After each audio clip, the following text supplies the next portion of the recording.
Lagi saya mau mengucapkan selamat Jumat Agung atau kita sebut atau Good Friday. Ya, hari ini ada hari yang sangat penting karena kita memperingati hari kematian, pengorbanan, penderitaan, atau itu yang kita sebut dengan penyalipan Yesus. Saya nggak tahu kenapa hari ini kita sebut sebagai Jumat Agung atau Good Friday. Saya nggak tahu good-nya dari mana good-nya. Bagusnya dari mana? Karena apa yang dilakukan oleh para pemimpin-pemimpin Yahudi, pemimpin-pemimpin Roma pada hari Jumat, itu ada satu kejahatan yang sangat kejam. Kalau zaman sekarang mungkin kita bisa tuntut balik karena pengadilan yang sangat tidak adil, betul ya? Tapi nggak tahu mengapa disebut Good Friday. Ini tidak bergerak. Oh, sorry. Dan ada beberapa istilah yang dipakai dalam bahasa Jerman. Saya nggak mau baca karena takut keluarnya bahasa Jawa nanti. Tapi Karfreitag itu juga bilang, dia bilang itu Jumat berduka. Tapi dalam bahasa Inggris digunakan kata good, ya itu masih diperdebatkan karena banyak orang percaya bahwa kata itu berasal dari kata God's Friday. God itu pada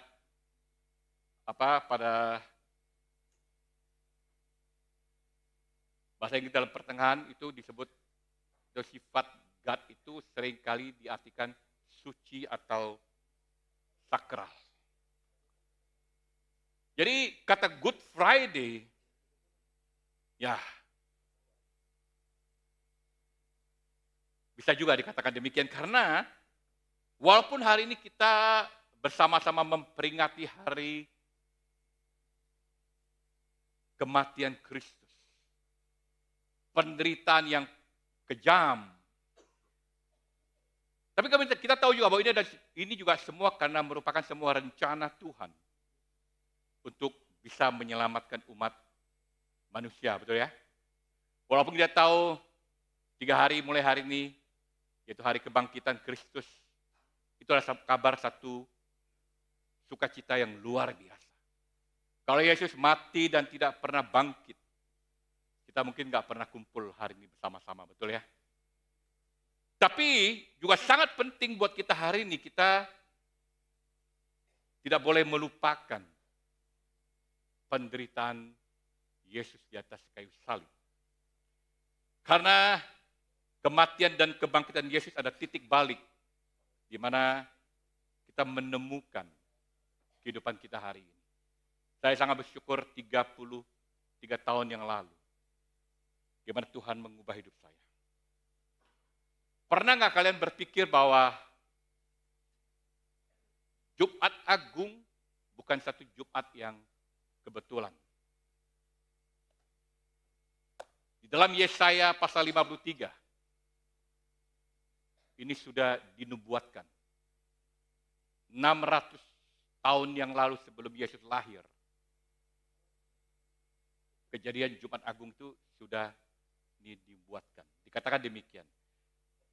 Ia dihina dan dihindari orang, seorang yang penuh dengan kesengsaraan dan biasa menderita kesakitan.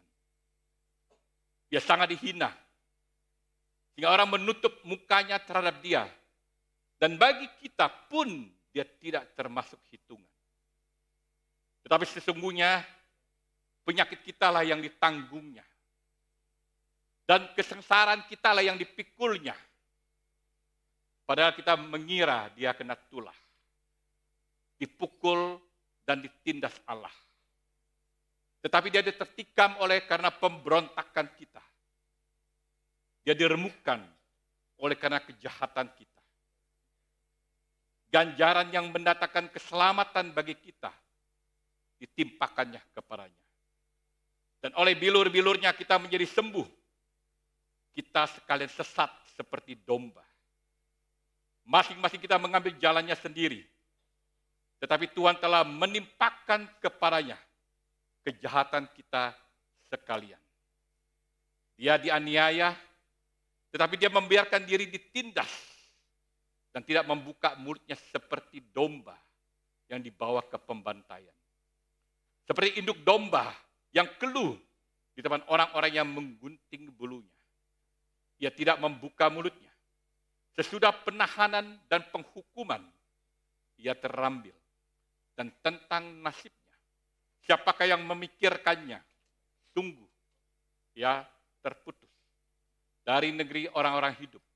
Dan karena pemberontakan umatku, ia kena tulah. Orang menempatkan kuburnya di antara orang-orang fasik. Dan dalam matinya, ia ada di antara penjahat-penjahat. Sekalipun ia tidak berbuat kekerasan dan tipu tidak ada dalam mulutnya. 600 tahun sebelum Yesus lahir, kejadian Jumat Agung sudah dinubuatkan. Baik, dikatakan bahwa akan datang seseorang, akan mengalami sebuah penderitaan yang sangat hebat, bukan karena kesalahannya, bukan karena kejahatannya. Dia datang karena untuk menyelamatkan umat manusia. Dan kita tahu hari ini, siapakah orang itu? Dia itu adalah Yesus. Amin. Dan yang sangat luar biasa ini penggenapan bahkan bisa secara harfiah. Karena dikatakan dia ditempatkan kuburnya di antara orang-orang fasik dan di dalam matinya ada di antara penjahat-penjahat. Yesus disalibkan di antara dua penjahat. Persis nubuat ini. Jadi ini sesuatu yang sangat luar biasa.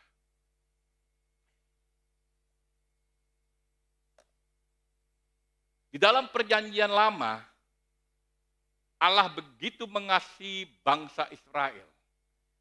Sehingga Tuhan mengizinkan ada namanya pengganti dosa.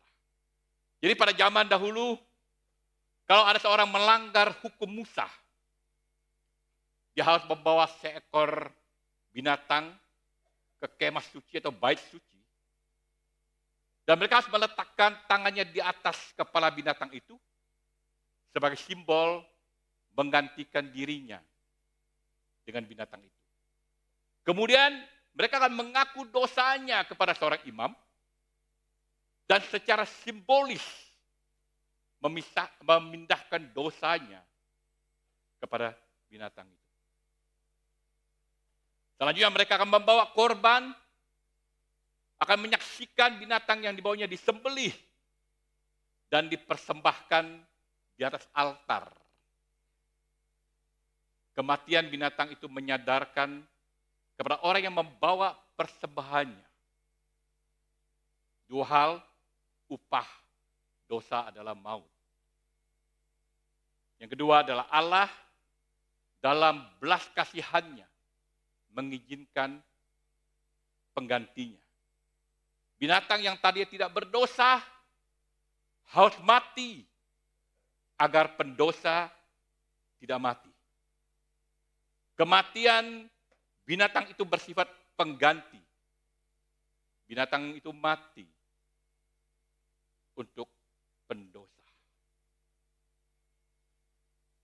Karena darah lembu jantan dan kambing tidak cukup untuk menebus manusia selamanya, maka setiap tahun harus ada namanya pengorbanan.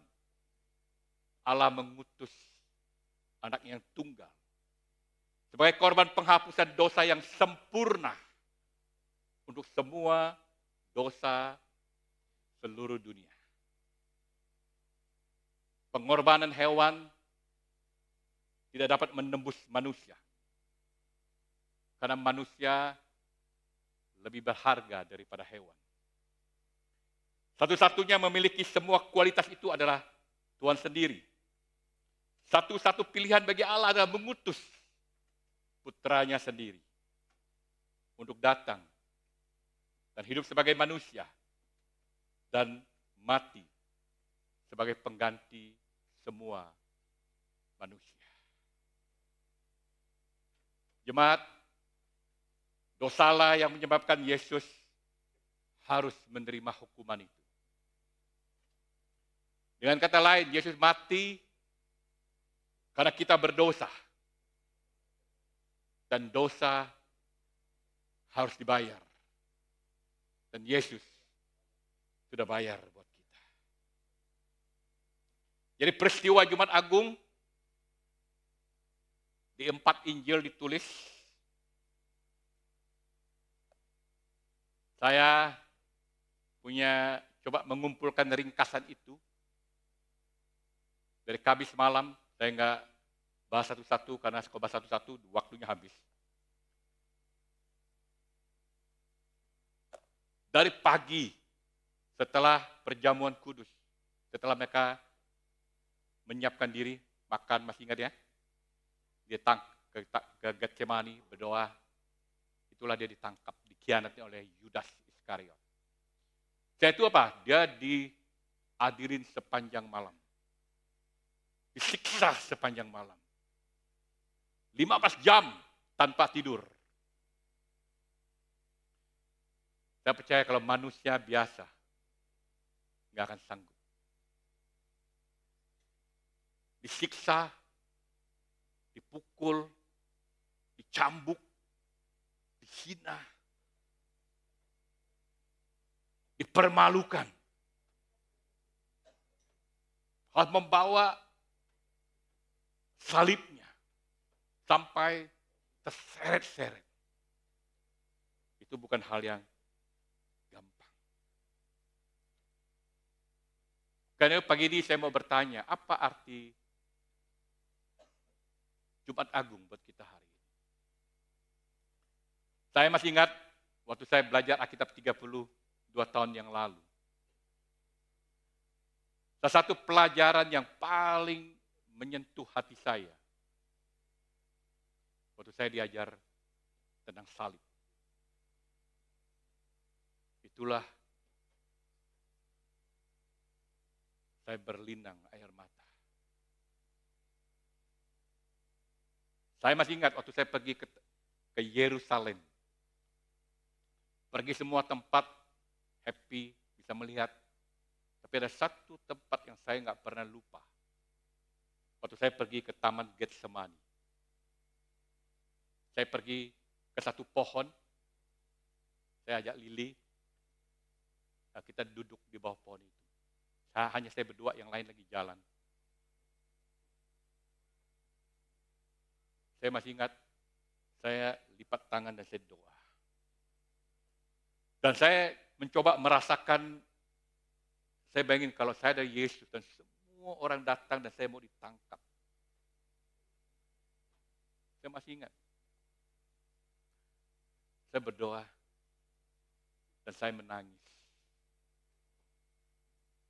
Hari ini kalau saya ngajar orang tentang salib, saya selalu sangat serius. Karena itu adalah turning point hidup saya. Saya nggak tahu apa arti salib buat kita hari ini. Amin. Saya berharap salib harus menjadi kekuatan yang luar biasa buat hidup kita. Hari ini kalau kita melihat gambar salib, biasanya selalu ada 3 salib, betul ya? Tapi seringkali kalau kita membayangkan salib, cuma ada 1 salib saja, yaitu salib Yesus. Betul nggak?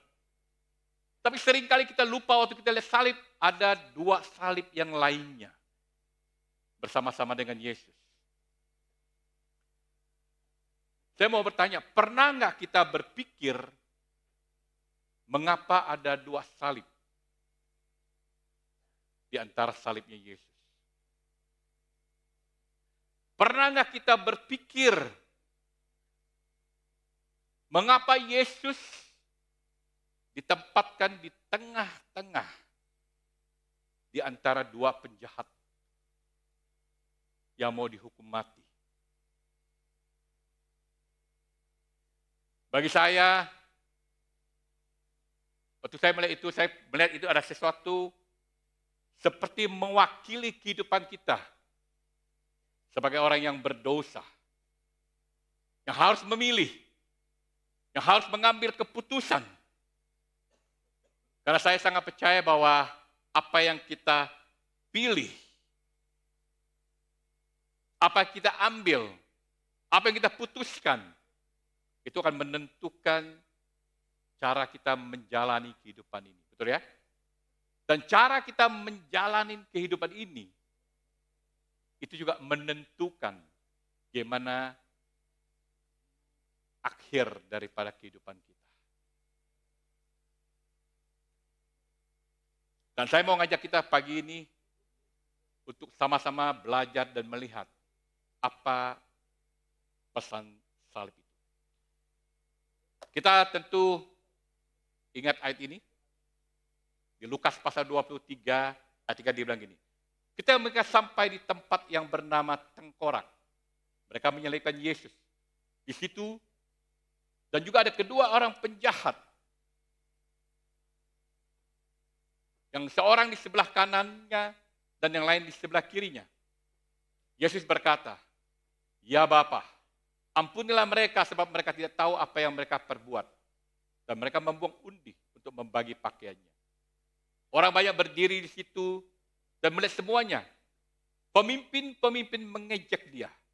Katanya, orang lain ia diselamatkan. Biarlah sekarang ia menyelamatkan dirinya sendiri. Jika ia adalah Mesias, orang yang dipilih Allah. Juga prajurit-prajurit mengolok-ngolok dia. Mereka menunjukkan anggur asam kepadanya dan berkata, "Jika engkau adalah raja orang Yahudi, selamatkanlah dirimu." Ada juga tulisan di atas kepalanya, "Inilah raja orang Yahudi." Seorang dari penjahat yang digantung itu menghujat dia berkata, "Bukankah engkau adalah Kristus? Selamatkanlah dirimu dan kami." Tetapi yang seorang menegur dia, katanya, "Tidakkah engkau takut? Juga tidak kepada Allah, sedang engkau menerima hukuman yang sama. Kita memang selainnya dihukum, sebab kita menerima balasan yang setimpal dengan perbuatan kita. Tetapi orang ini tidak berbuat sesuatu yang salah." Lalu ia berkata, "Yesus, ingatlah aku apabila engkau datang sebagai raja." Kata Yesus kepadanya, "Aku berkata kepadamu, sesungguhnya hari ini juga engkau akan bersama-sama dengan aku di dalam Firdaus." Ini ada satu peristiwa yang sangat luar biasa di atas kayu salib. Dalam hitungan jam,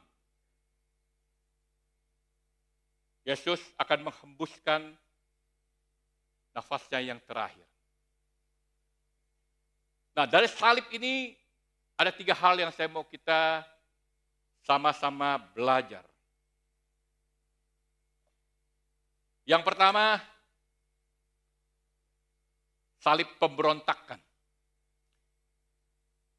Saya melihat bahwa salib ini mengingatkan akan dosa kita. Karena di Lukas 23 ayat 9 dibilang, seorang dari penjahat yang digantung itu menghujat dia. Katanya, "Bukankah engkau adalah Kristus? Selamatkanlah dirimu dan kami." Saya cuma membayangkannya begini, bagaimana bisa seorang yang punya waktu hanya tinggal beberapa jam lagi, yang akan mati, tapi mempunyai sebuah kebencian yang sangat luar biasa terhadap seseorang yang dia nggak kenal. Dia nggak tahu siapa yang sedang dia hujat itu. Saya cuma percaya bahwa penjahat yang ada di salib pemberontakan itu, karena dia terlalu banyak mendengar suara-suara yang negatif di sekitarnya. Suara apakah itu? Di Lukas dikatakan, dia bilang, karena gini ya, orang banyak berdiri situ dan melihat semua. Pemimpin mengejek dia, kata, orang lain ia selamatkan, biarlah sekarang ia menyelamatkan dirinya sendiri. Jika ia adalah Mesias, orang yang dipilih Allah. Nggak lama kemudian dia ada prajurit pun ngomong yang sama. Jika engkau adalah raja orang Yahudi, selamatkanlah dirimu. Betul ya? Jadi dia mendengar begitu banyak suara-suara negatif di sekitar salib itu.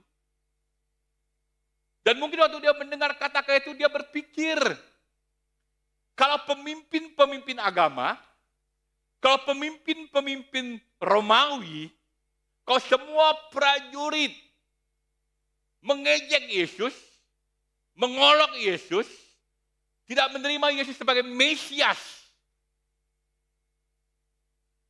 aku ini sudah mau mati. Aku juga mau senang-senang. Mungkin dia mengikut, mengejek, menghina, menghujat Yesus. Tapi dia nggak tahu. Di balik itu kenapa pemimpin agama itu menghujat Yesus.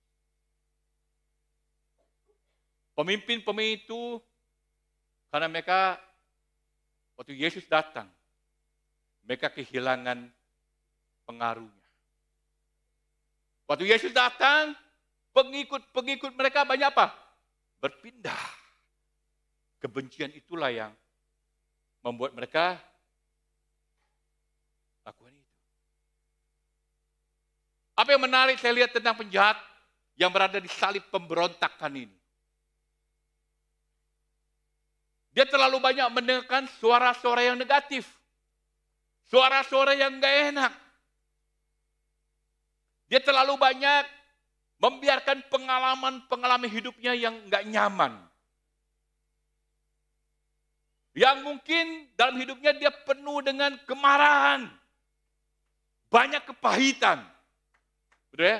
Sehingga dia melakukan begitu banyak kejahatan. Dia gak puas mungkin.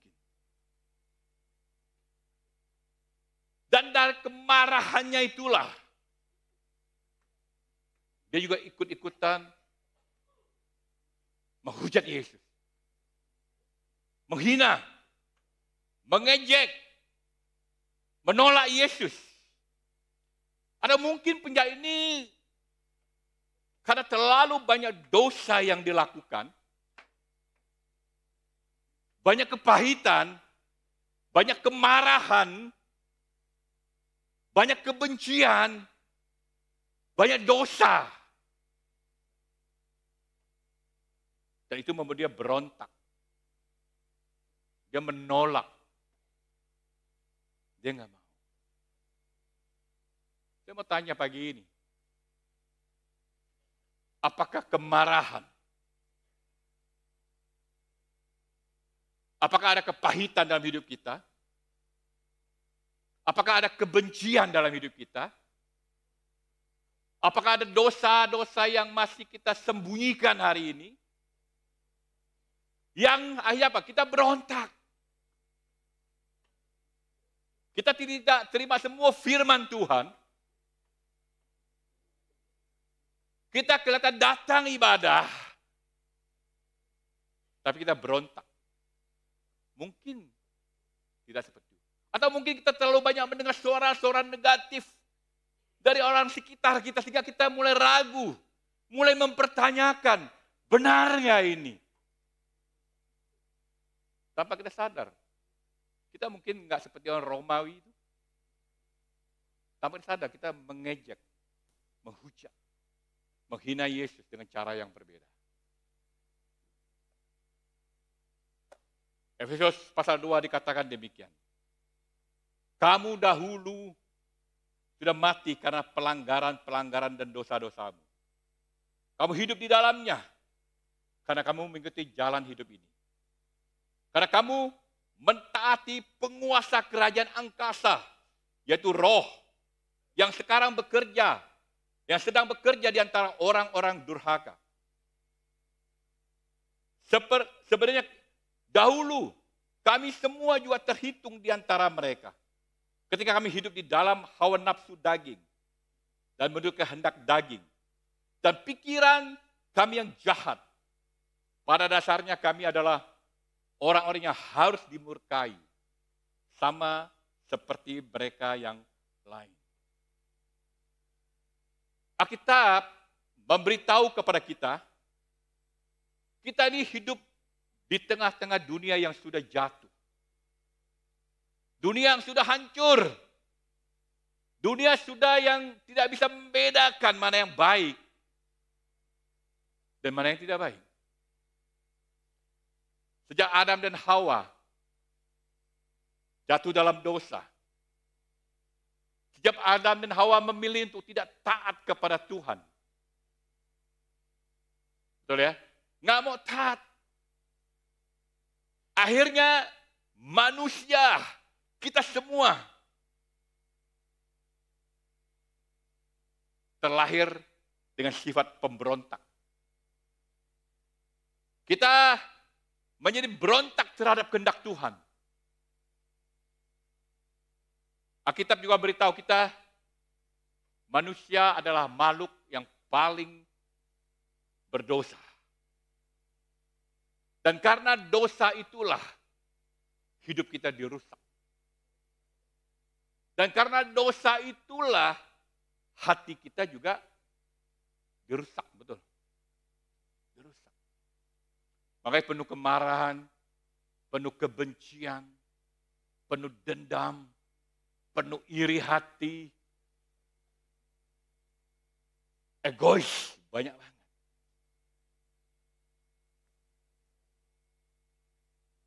Karena dosa yang kita biarkan, karena akibat dosa dalam hidup kita, akhirnya apa? Manusia menjadi sasaran atas murka Tuhan. Tuhan jadi marah sama manusia, Tuhan jadi murka. Tapi karena dasar hatinya Yesus atau hatinya Tuhan yang benci akan dosa, maka dosa itu harus dipertanggungjawabkan. Maka di Yohanes pasal 8 ayat 24 dibilang, karena itu tadi aku berkata kepadamu, bahwa kamu akan mati dalam dosamu. Sebab jikalau kamu tidak percaya bahwa akulah dia, kamu akan mati dalam dosamu.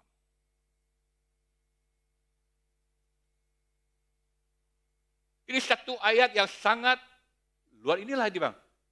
Akibat daripada dosa itu harus dipertanggungjawabkan.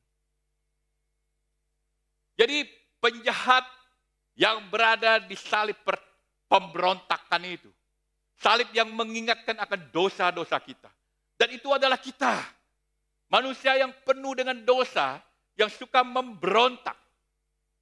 Dan ayat ini memberitahu kita, karena penjahat itu menolak mengakui siapa Yesus. Firman Tuhan memberitahu kepada mereka bahwa penjahat itu mati dalam dosanya. Di atas salib pertobatan, salib pemberontakan, tergantung seorang penjahat yang gak mau bertobat. Sudah sangat dekat dengan salib, sudah sangat dekat dengan Yesus, tapi hatinya nggak pernah tergerak, yang ada penuh dengan pemberontakan. Dia nggak pernah merasa bersalah. Dia nggak pernah merasa malu akan dosanya. Atas apa yang dia perbuat, dia tidak percaya Tuhan.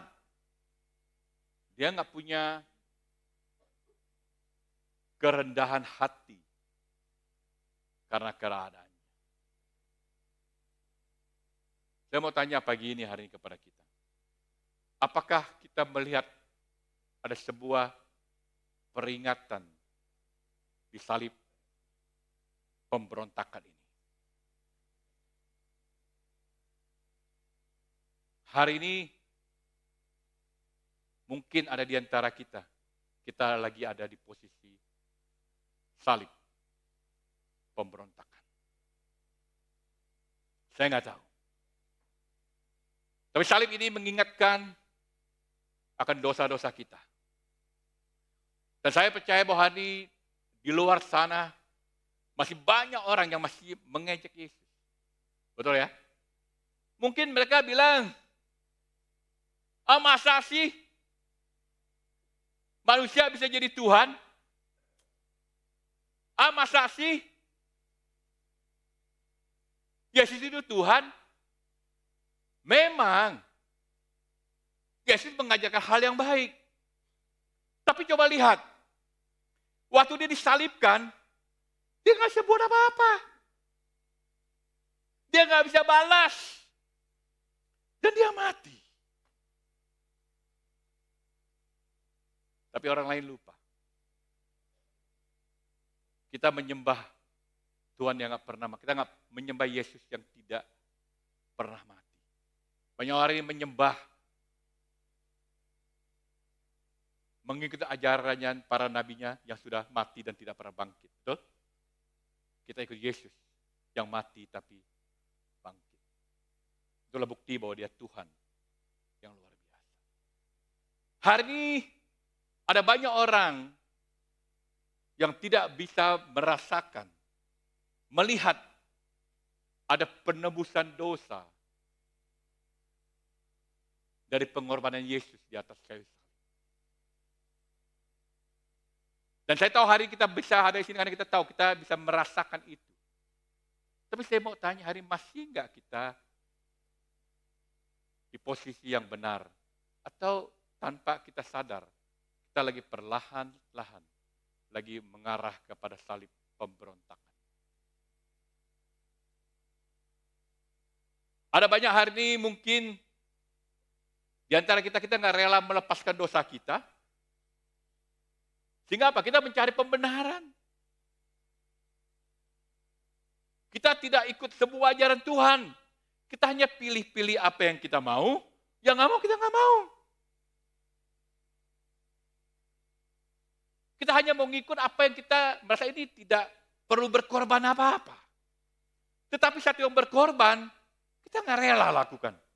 Saya nggak tahu. Banyak orang mungkin hari ini, tanpa kita sadar kita seperti tentara Romawi, seperti penjahat itu. Jika kalau Yesus itu ada raja, kalau dia Tuhan, kenapa saya masih bergumul hari ini? Kenapa saya masih menderita? Kenapa saya masih mengalami kepahitan? Betul ya? Mana? Katanya Tuhan Maha Kuasa. Katanya Tuhan bisa melakukan semuanya. Akhirnya apa? Kita ragu. Jemaat, iblis seringkali dia menggunakan semua trik dia. Dia mau membawa kita kepada salib pemberontakan. Dia mau membuat kita menjadi ragu-ragu. Dia membuat kita mempertanyakan Tuhan. Dia membuat kita mempertanyakan keyakinan kita. Benarkah harus begitu taatnya? Pernah kita di posisi itu? Saya pernah di posisi itu. Mempertanyakan keyakinan saya. Dan saya mau kita ingat bahwa sebagai seorang murid Yesus, Harusnya kita membiarkan firman Tuhan terus berbicara dengan hati kita. Kita biarkan firman Tuhan setiap saat secara teratur. Kita mau terus terkoneksi, terhubung dengan Tuhan. Karena itu membuat kita apa? Semakin hari kita semakin intim dengan Tuhan. Semakin hari sehingga kita bisa melihat salib penebusan. Salib yang Tuhan sediakan. Sehingga kita tidak lagi menghujat. Atau kita mengejek. Atau menghina Yesus. Saya tahu bahwa kita hidup di tengah-tengah yang dunia nggak gampang ini. Selalu ada godaan untuk kompromi, betul. Selalu ada godaan untuk mau dengar suara orang yang banyak. Selalu ada. Tapi biarlah pagi ini salib pemberontakan menjadi sebuah peringatan bagi kita. Jangan dengarkan apa yang dikatakan semua orang tentang Yesus. Jangan dengarkan apa yang dunia katakan tentang Yesus. Jangan percaya apa yang dikatakan oleh daging kita yang lemah ini. Kita harus melihat Yesus sebagai salib penebusan. Amin. Salib yang kedua, salib pertobatan.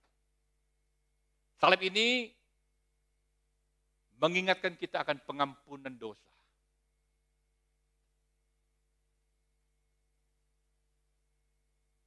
Penjahat yang kedua yang di samping Yesus,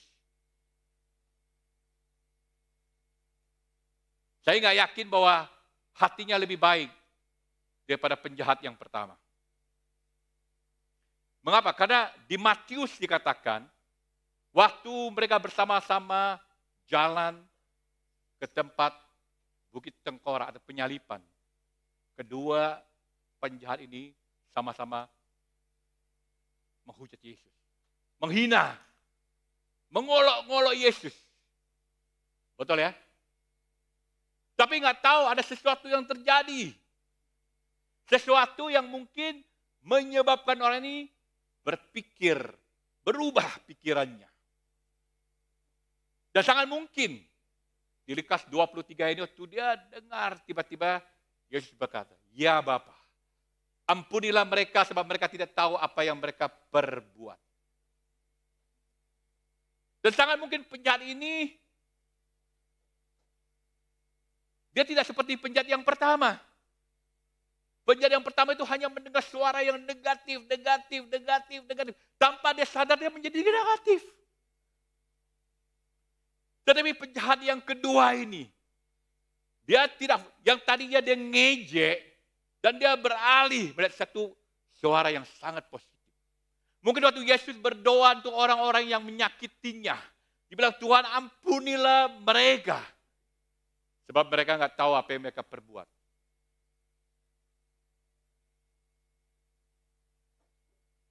Itu menggerakkan hatinya. Membuat dia berubah pikiran. Dia nggak bergantung kepada suara yang banyak itu. Dia nggak bergantung kepada pengalaman hidupnya, apa yang dihadapi. Tapi dia melihat di sampingnya ada seorang raja yang orang lain pada waktu itu nggak bisa lihat, tapi dia bisa melihat.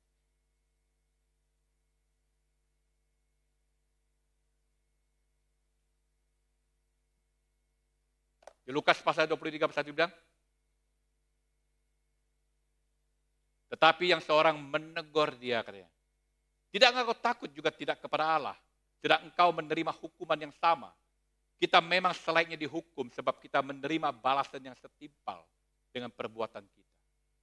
Tetapi orang ini tidak berbuat sesuatu yang salah. Lihat, sangat menarik. Ketika dia dan teman sering menghujat.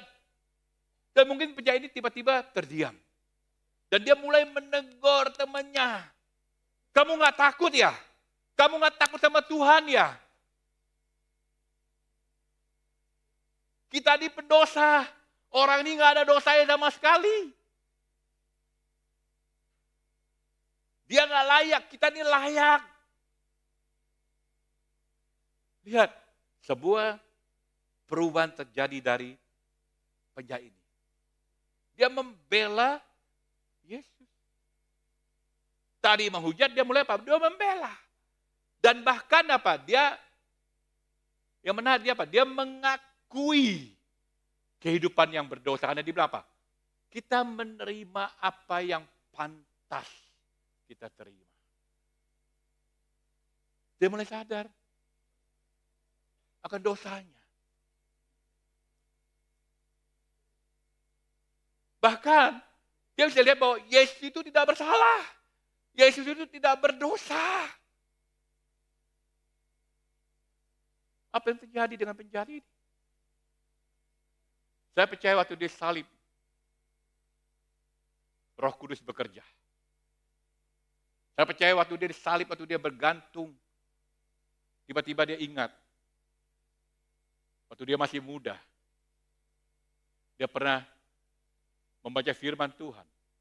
Dia pernah mendengar Mesias akan datang, akan berkorban, akan disalib, akan dihina, akan dihujat. Mungkin dia tiba-tiba ingat. Dan itulah Roh Kudus menuntun dia untuk bertobat. Bahwa dia percaya bahwa Yesus adalah Sang Mesias. Amin. Dia membela Yesus. Dia mengakui dosanya. Kemudian dia berpaling dan dia bilang gini. Lalu ia berkata, Yesus, ingatlah akan aku. Apabila engkau datang sebagai Raja. Lihat. Tiba-tiba dia datang kepada Yesus. Ingat aku. Kalau engkau datang sebagai Raja. Dengan kata lain, dia lagi bilang, Tuhan, saya mau bertobat dari hidup saya yang berdosa. Saya mau berhenti untuk bisa menghujat. Saya tahu engkau Raja. Engkau Mesias yang akan datang. Nggak ada yang saya lihat. Tapi dia bisa lihat dengan sangat jelas.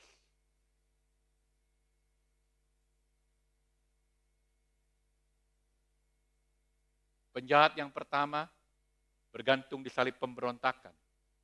Tapi penjahat kedua ini berubah pikiran. Salibnya.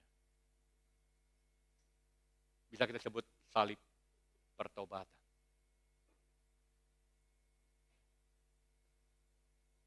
Yang menggambarkan bahwa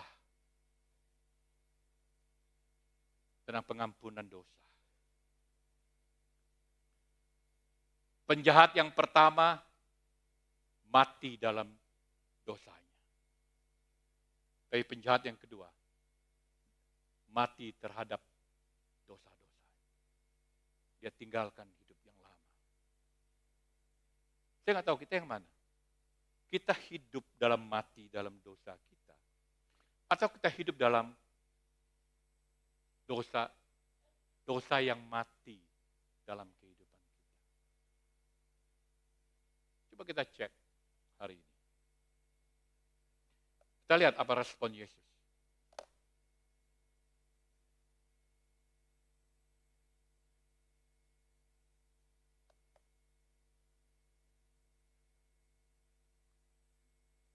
Satu slide yang saya ketinggalan. Oh, ada satu slide yang saya ketinggalan.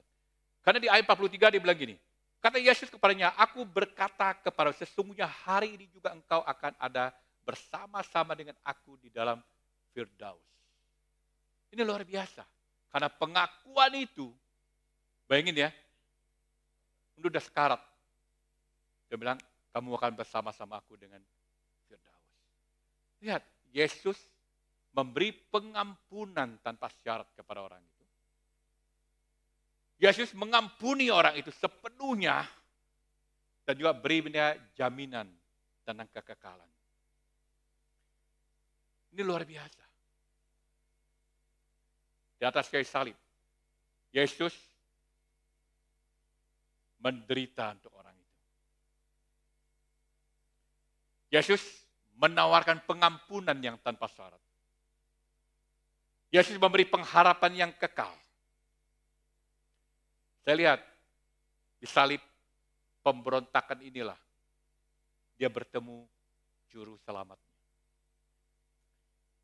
Di salib pertobatan inilah ia mengaku dosanya. Ia menerima pengampunan dosa yang luar biasa. Di sini ia menerima keselamatan. Saya mau tanya hari ini, apakah kita masih ada di posisi salib pertobatan? Coba cek. Hari ini hari yang sangat bagus untuk kita mengenang apa yang terbaik yang Tuhan sudah lakukan kepada hidup kita. Saya percaya, brother sister, Yesus melakukan hal yang sama untuk kita. Di atas kayu salib, Tuhan menanggung semua dosa-dosa kita. Semua hal saat kita memberontak terhadap Tuhan, saat kita mengejek Tuhan, saat kita meragukan Tuhan dengan pikiran kita, Yesus sudah membayar dosa-dosa kita. Saya tahu kadang-kadang kita bingung, kita mau mulai dari mana untuk mempunyai hubungan kembali dengan Tuhan. Ya, kadang-kadang kita begitu gampang menyerah untuk taat kepada Tuhan. Kadang-kadang kita gampang menyerah untuk hidup benar di hadapan Tuhan. Kadang-kadang kita gampang sekali menyerah untuk hidup kudus di hadapan Tuhan. Kadang-kadang mungkin kita berpikir, yang penting saya berbuat baik saja, saya pasti masuk surga. Kadang-kadang mungkin kita berpikir kalau saya dari keluarga yang baik-baik, kalau saya dari keluarga yang bapak saya pernah jadi pendeta, kakek saya pernah mendirikan gereja, kita pikir mungkin saya akan bisa pergi ke surga. Kadang-kadang mungkin kita berpikir jalan pintas untuk bisa hidup. Tapi salib pertobatan mengingatkan kita. Kita pergi ke surga bukan karena siapa kita, bukan karena apa yang sudah kita lakukan, tapi karena Kristus sudah berkorban buat kita. Amin. Saya sangat percaya, jemaat, kalau seseorang terhubung dengan Yesus dengan benar, kalau dia sudah menyerahkan hidupnya yang benar dengan Tuhan, sudah pasti dia mau hidup berkenan kepada Tuhan. Hidupnya pasti hidup yang mau menyenangkan hati Tuhan. Jika kalau dia adalah seorang pengikut Yesus yang sejati, sudah pasti apapun yang Yesus perintahkan, dia akan mau lakukannya. Karena sudah seharusnya dia akan taat. Jadi saya mau tanya kepada kita pagi ini, apa yang kita bisa belajar tentang penjahat di atas kayu salib pertobatan?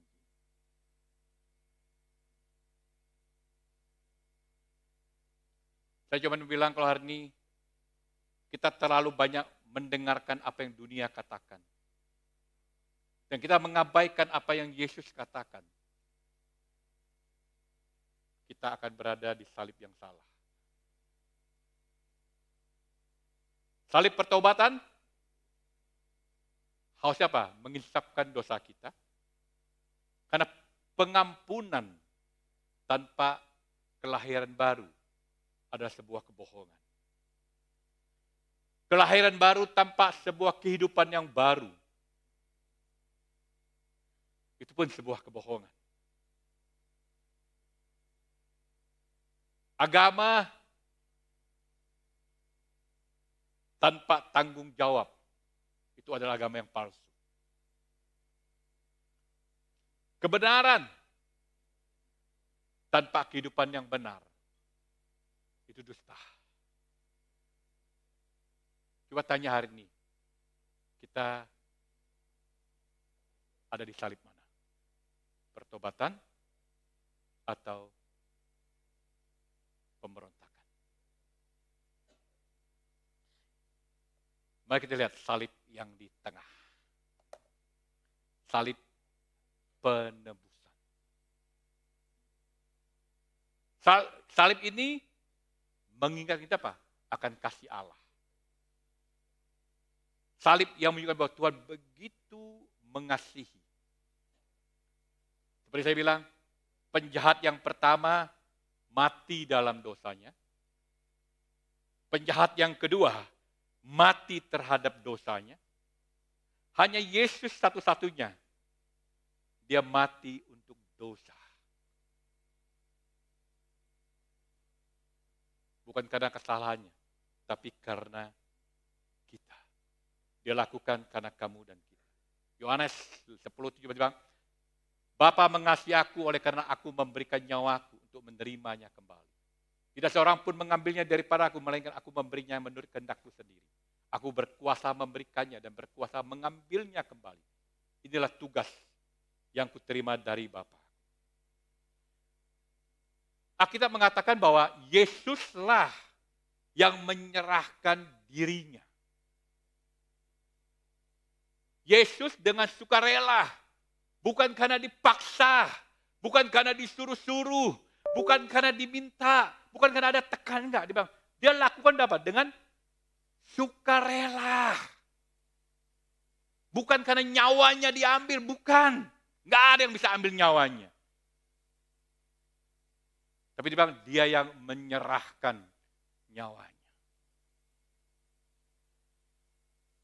Dia dengan rela diseret pergi ke salib Golgota. Dia dengan rela dihina, dicambuk. Dia bisa panggil 12 pasukan malaikat. Dia punya malaikat, dia punya pasukan malaikat. Karena bagi dia, kalau dia bisa membatalkan salib, yang selamat cuma dia. Tapi umat manusia semua akan mati. Kita semua akan mati. Lebih baik dia mati. Tapi bela umat Tuhan diselamatkan. Bagi Yesus, lebih baik dia sendiri pergi ke neraka daripada umat Tuhan pergi ke neraka. Dia rela.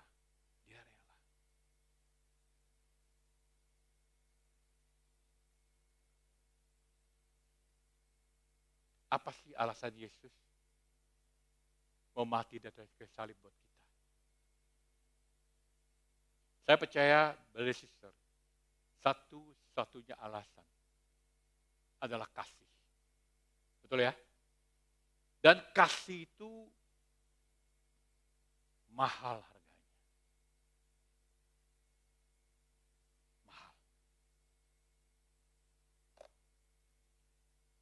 Yohanes pasal 15 dia bilang, tidak ada kasih yang lebih besar daripada kasih seorang yang memberikan nyawanya untuk sahabat-sahabat.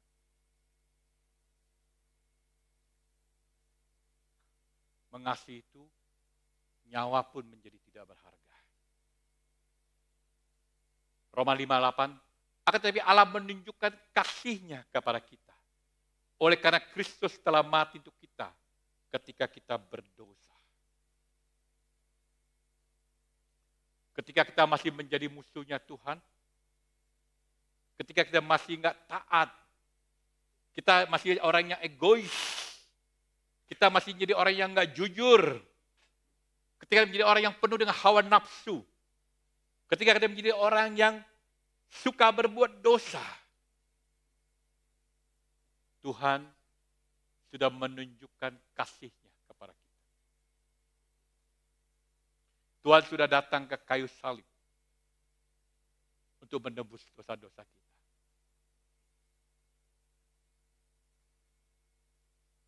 Saya mau ngajak kita Jumat Agung ini bukan hanya setahun sekali kita ingatkan, tapi biar setiap hari boleh dalam kehidupan kita.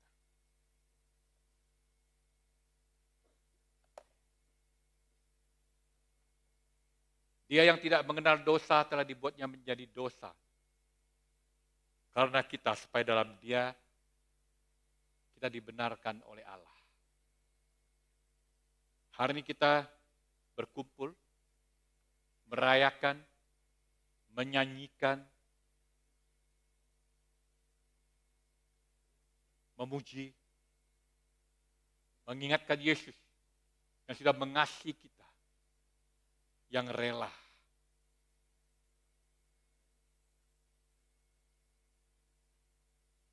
Karena hari ini kita semua dihadapkan pada sebuah pilihan yang sama. Seperti kedua penjahat itu.